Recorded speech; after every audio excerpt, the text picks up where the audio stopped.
Anis Mbida, les avions vont devenir beaucoup moins bruyants. Plusieurs technologies vont mettre les moteurs en sourdine. Oui, et il y a une vraie raison à ça, c'est qu'une feuille de route a été fixée par la Commission européenne et elle oblige d'ici 2050, écoutez bien, à diviser par 30 le bruit autour des aéroports.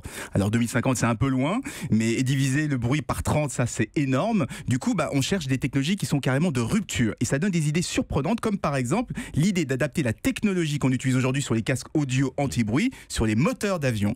Alors je ne sais pas si vous connaissez le principe de ces casques, mais l'idée c'est d'annuler ou d'atténuer le bruit en envoyant le même son à l'envers, la même onde mais inversée. Ce sont des chercheurs allemands du centre de recherche aérospatiale qui travaillent sur cette technologie et le pire, c'est que ça marche.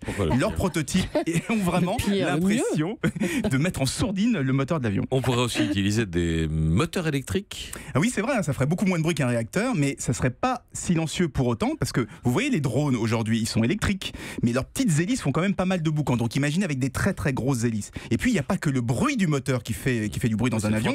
Il y a à l'atterrissage, par exemple, vous avez peut-être remarqué que le bourdonnement de l'air sur les volets et sur le train d'atterrissage fait bien plus de bruit que le moteur. C'est pour ça que la NASA vient de présenter des nouveaux modèles d'ailes flexibles inspirés des oiseaux qui réduisent de 30% tous les bruits d'air autour de l'avion. Donc il faut travailler à la fois sur le moteur et sur l'aérodynamisme. Quel est le niveau de bruit des meilleurs avions actuels ? Eh bien, si on parle d'avions de ligne, les plus silencieux font aujourd'hui autour de 80 décibels. 80 décibels, c'est le bruit d'un mixeur. Alors, ça reste bruyant, bien sûr, mais il faut se rendre compte qu'aujourd'hui, un Airbus A320 fait 100 fois moins de bruit qu'une Caravelle des années 60. On parle de l'intérieur de la cabine ? Non, le bruit quand on entend l'avion passer, c'est 100 fois moins bruyant. Alors, bien sûr, pour tous ceux qui habitent à côté d'un aéroport, ils s'en rendent pas compte. Ils se disent non, c'est pas vrai, Anis raconte des histoires.